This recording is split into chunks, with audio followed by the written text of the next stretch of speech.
जब कौरवों और पांडवों का युद्ध हो रहा था तो उस युद्ध में दुर्योधन व कौरव सेना मारी गई। गांधारी ने श्री कृष्ण पर चिल्लाते हुए कहा, आप द्वारकाधीश है जिसकी पूजा मैंने खुद विष्णु अवतार मानकर की। क्या आप अपने किए पर शर्मिंदा नहीं है? आप चाहते तो अपनी दिव्य शक्ति से यह युद्ध टाल सकते थे।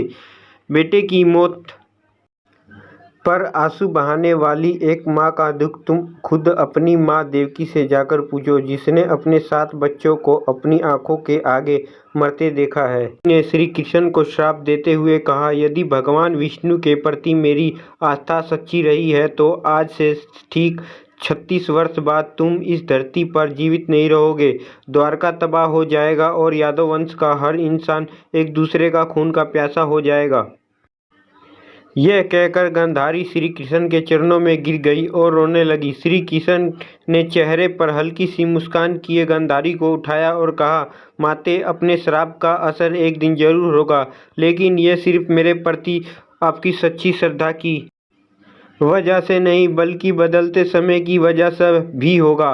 कहते हैं कि गांधारी का यह श्राप यादव वंश के विनाश और भगवान श्री कृष्ण का मृत्यु का कारण बना।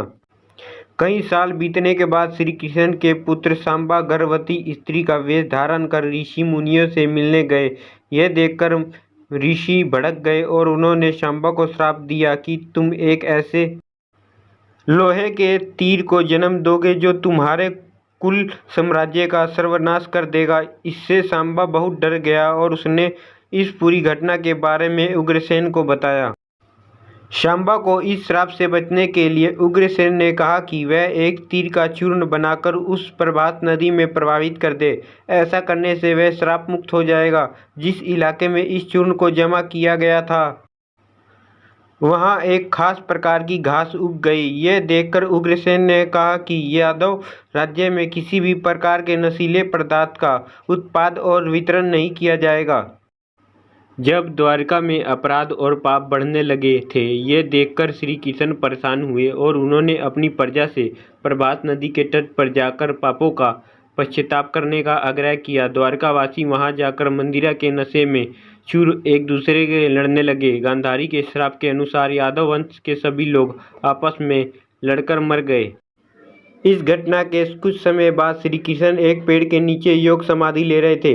इसी दौरान जारा नाम का एक शिकार वहां हिरन की तलाश में आया। जारा ने श्री कृष्ण के हिलते हुए पैरों को हिरन समझा और तीर चला दिया। इसके बाद शिकारी श्री कृष्ण के पास पहुंचा और अपनी गलती के लिए उनसे क्षमा मांगने लगा।